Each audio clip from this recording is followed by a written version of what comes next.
wa nunazzilu minal qur'ani ma huwa syifaa'un wa rahmatul lil mu'minin wa la yazidul zalimina illa khasara.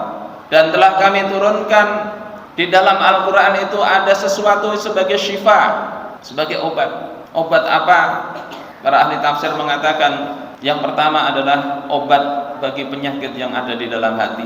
Syifaa'ul lima fis sudur, obat dari apa yang ada di dalam hati, dari penyakit kekufuran, penyakit kejahiliahan, penyakit kesyirikan dan juga keraguan-raguan yang sekarang banyak mungkin melanda umat manusia. Hati tidak tenang meskipun harta bergelimang, hidup menjadi susah meskipun dia mendapatkan banyak kenikmatan duniawi, dia bisa raih kapan saja, bentuk semacam apa saja dia bisa peroleh. Kemudian yang kedua adalah obat bagi penyakit badan. Ketika Al-Quran ini dibacakan, diruqyah untuk manusia, maka kalau Allah izinkan, Allah akan memberikan kesembuhan. Sebagaimana riwayat Abu Sa'id Al-Khudri, beliau meruqyah seorang kepala kabilah yang terkena gigitan binatang berbisa. Atas izin Allah, Allah berikan kesembuhan.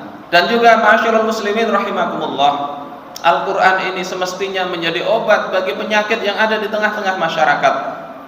Al-Quran mestinya menjadi sesuatu yang memperbaiki kehidupan mereka, sebagaimana Al-Quran ini memperbaiki kehidupan manusia pada saat awal diturunkannya. Imam Malik rahimahullah mengatakan, umat akhir zaman itu tidak akan pernah baik, tidak akan bisa diperbaiki kecuali dengan menggunakan konsep, menggunakan sesuatu yang telah menjadikan generasi awal umat ini menjadi baik, yakni menggunakan Islam.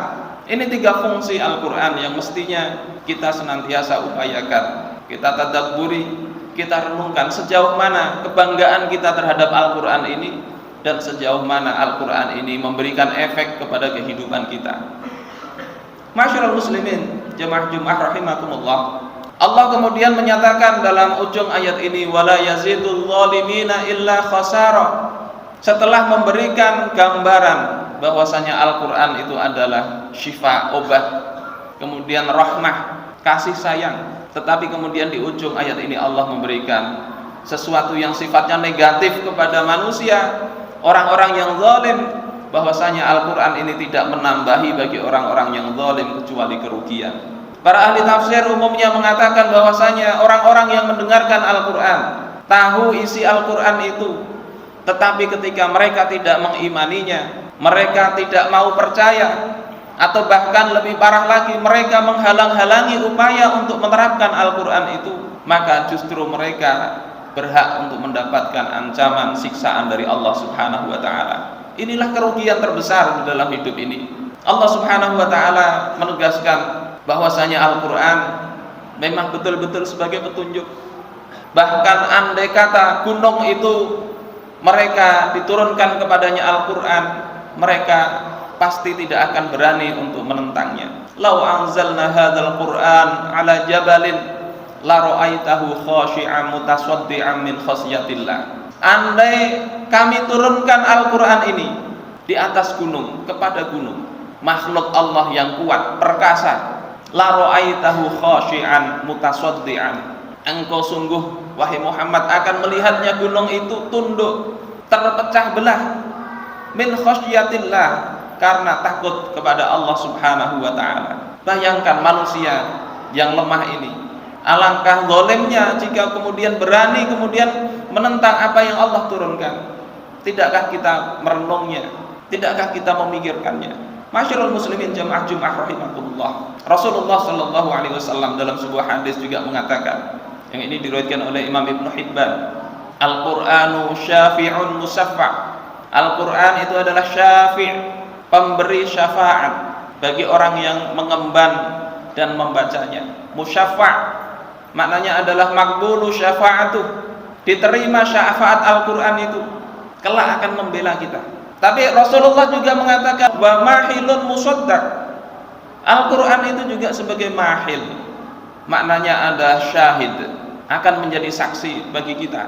Dalam makna yang lain ulama mengatakan mahil maknanya adalah pendebat, akan mendebat kita.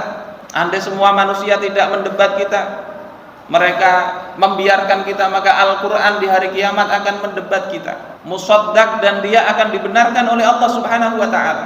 Man ja'alahu amamahu qadahu ilal jannah. Maka siapa yang menjadikan Al-Qur'an di depannya, jadi imamnya, yakni menerapkan hukum-hukum dan perintah yang ada di dalamnya, Al-Qur'an kelak akan membawa dia, menuntun dia ke surga. Siapa yang menjadikan Al-Qur'an ada di balik punggungnya, Al-Qur'an hanya sekedar dijadikan sebagai justifikasi atas syahwatnya, maka Al-Qur'an kelak akan menyeret dia ke dalam neraka. Na'udzubillah tsumma na'udzubillah.